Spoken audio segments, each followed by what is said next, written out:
Today we are going to start pattern of biodiversity.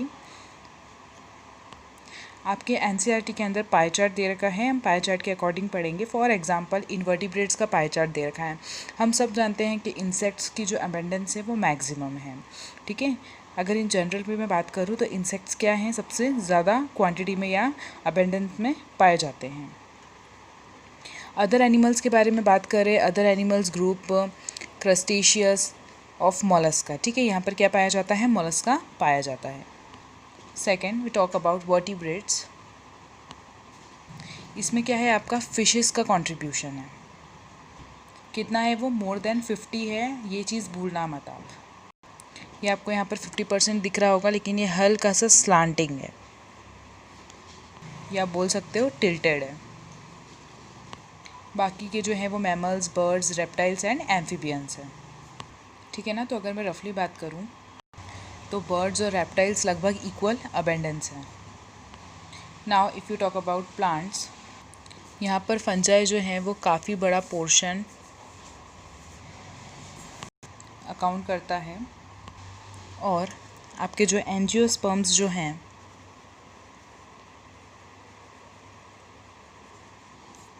तो angiosperm of fungi जो है ये एक बड़ा अकाउंट करते हैं.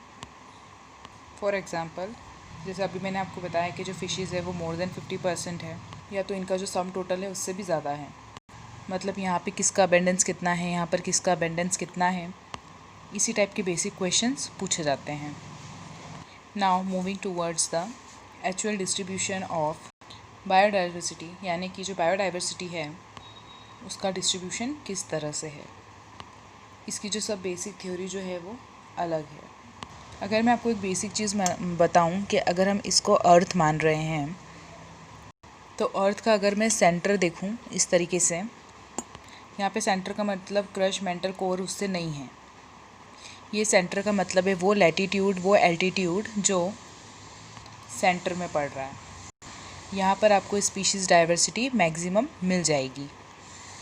बाकी का जैसे जैसे आप ऊपर की तरफ जाओगे, इफ़ यू टॉक अबाउट, मतलब जिसको हम सी लेवल बोलते हैं ना, उससे ऊपर की तरफ अगर जाओगे, जैसे माउंट एवरेस्ट पे चढ़ रहे हैं, तो जैसे जैसे ऊपर जाते जाओगे वैसे ही स्पीशीज़ डाइवर्सिटी कम होती जाएगी, क्योंकि जितनी ज़्यादा ठंड बढ़ेगी उतना ज़्यादा टॉलरेट करना मुश्किल हो जाएगा. जैसे कि आपको इस पॉइंट में देखने को मिलेगा कि टेम्परेचर के साथ स्पीशीज़ डाइवर्सिटी बढ़ रही है, but only up to certain extent. जैसे कोई स्पीशीज़ डाइवर्सिटी अगर जैसे टेम्परेचर रेंज है 40, तो वहाँ पर आपको अच्छी खासी मिलेगी. लेकिन एकदम ही आप -1 -2 में जा रहे हो तो वहाँ पर आपको किसी भी तरह की स्पीशीज़ डाइवर्सिटी देखने को नहीं मिलेगी. बहुत रेयर टाइप के एनिमल्स मिलेंगे, अंडरस्टैंड, और रेयर टाइप्स के प्लांट्स देखने को मिलेंगे. तो ऐसी अगर मैं बात करूँ तो ये सब चीज़ें इसी तरह से वेरी करती हैं. स्टार्ट करते हैं पढ़ना. जो एरिड एरिया है, सेमी एरिड एरिया है, वहाँ पर जो डाइवर्सिटी है एक वेरिएशन शो करती है लैटिट्यूडिनल और एल्टीट्यूडिनल ग्रेडियंट के हिसाब से, और इसको हम क्या बोलते हैं, मास्टर ग्रेडियंट बोलते हैं. ठीक है. Barren arid, semi arid and aquatic habitats, biodiversity and altitudinal gradients also called master gradient. Understand? Next, temperature जैसे जैसे बढ़ेगा स्पीशीज़ रिचनेस वैसे वैसे बढ़ेगी या मैक्सिमम होगी, but up to a certain limit. जैसा कि मैंने अभी आपको बताया, यहाँ पर मैक्सिमम जो स्पीशीज़ की जो डाइवर्सिटी है वो कौन से एरिया में मिलती है, आपको ट्रॉपिक एरियाज़ में मिलती है. इनमें आपको बहुत ज़्यादा माइंड को यूज़ करने की ज़रूरत नहीं है. बहुत बेसिक सी सिंपल सी चीज़ें हैं जो आपको पता है, बस वही सब पढ़ना है.